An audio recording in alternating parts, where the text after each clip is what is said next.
Hola, mi nombre es Rogelio Leal y voy a hablar sobre el ejercicio del tercer parcial, el cual trata sobre un sensor de presión diferencial, el cual está formado por tres láminas paralelas metálicas que configuran un condensador diferencial, tal y como se muestra en la figura. En nuestro caso sería este de acá, donde las placas están separadas entre sí a una distancia de 0.5 milímetros y tienen 2 centímetros cuadrados de superficie. Y el dieléctrico entre ellas es aire. Cuando P1 es igual a P2, X va a ser igual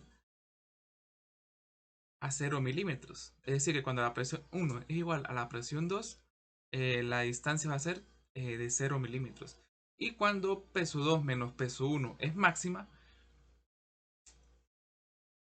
la distancia va a ser de 0.3 D milímetros. 0.3 veces la distancia en milímetros. Nos piden diseñar un sistema de medida que utilice el puente C2, el cual tenemos acá en la figura, el puente C2, y el circuito de la cadena de medición de amplitud de la figura 1.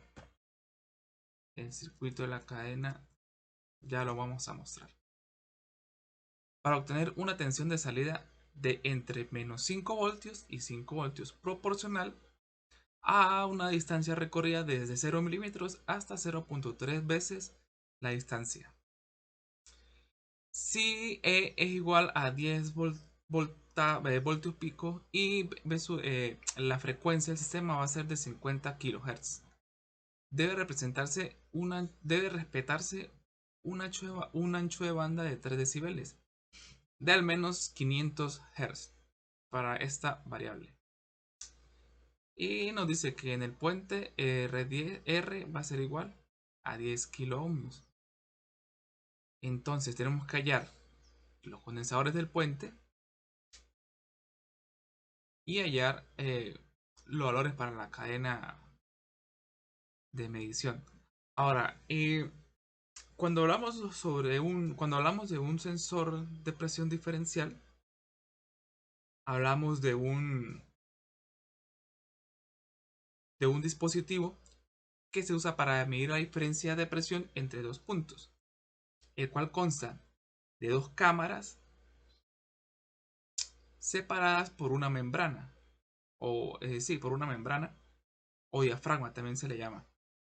La presión aplicada a una de las membranas se transfiere a la otra y esta diferencia genera una señal, la cual puede ser tomada, medida o sensada y amplificada para tomar su valor respectivo. El puente C2 actúa como un punto de referencia para la calibración, desde el cual tomamos ese punto de referencia para la amplitud y a partir de ahí se ajusta a la escala para tener una medida más exacta. Entonces comencemos calculando el B sub a B, la diferencia potencial del puente alterno C2. Para ello realizamos un divisor de tensión, el cual nos arroja estos cálculos y eliminando y dejando solamente en función de C1 y C2, tengo esta ecuación, ¿sí?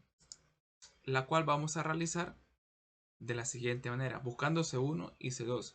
Cuando C1 para cuando la distancia es 0, o sea, cuando tenemos una presión 1 igual a la presión 2, la distancia va a ser de 0, no va a haber movimiento en las placas. Y eso nos da un valor aproximado de 3.54 picofaradios.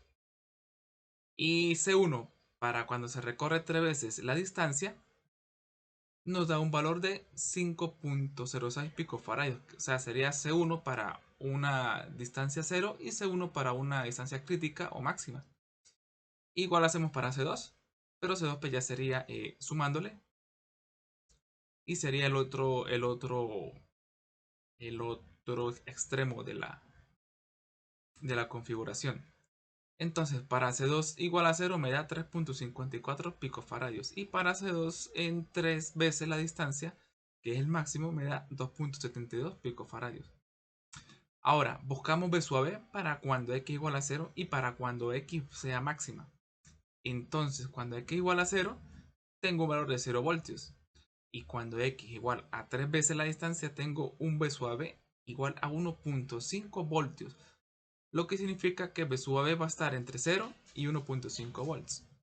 Ahora, necesito hallarla, vamos a trabajar con un AD620, el cual necesito el voltaje de ganancia. Y va a ser lo que yo quiero hallar entre 2. Entonces tengo que hacer pi, como quiero trabajar con 5 voltios, porque me pide entre 5 y menos 5, va a ser pi por 5 voltios entre 2. Y lo que me genera, lo que me arroja 7.8 volts. A partir de allí trabajo con la ganancia. También aquí hallamos lo que es la resistencia. Hallando la ganancia, tengo la resistencia.